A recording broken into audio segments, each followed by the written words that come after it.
Pemimpin tertinggi Iran Ayatullah Ali Khamenei pada Minggu 27 April 2025 mengeluarkan perintah untuk dilakukannya penyelidikan secara komprehensif terkait ledakan besar yang mengguncang pelabuhan Shahid Rajai di wilayah selatan Iran.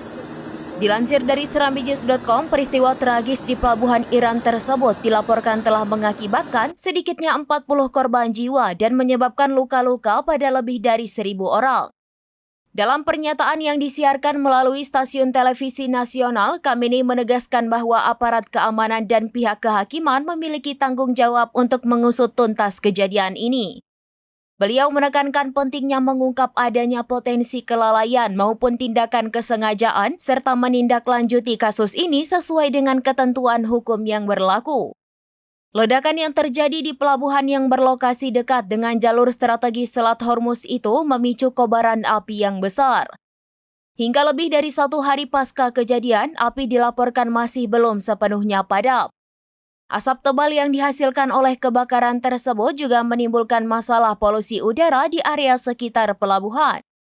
Sebagai respons terhadap bencana ini, Presiden Iran Masoud Pezeshkian segera bertolak ke Bandar Abbas, ibu kota provinsi Hormozgan.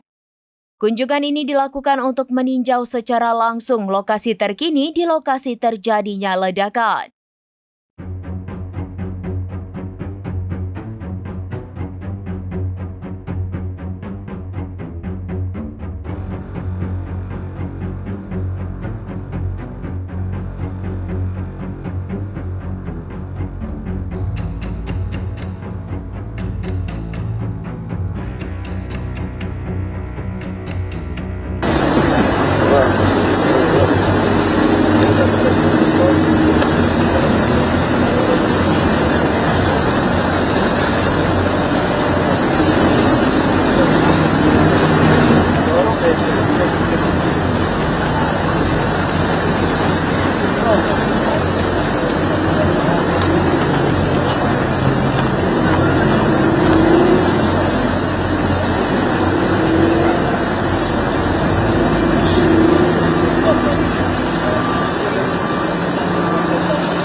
Download Tribun X sekarang, menghadirkan lokal menjadi Indonesia.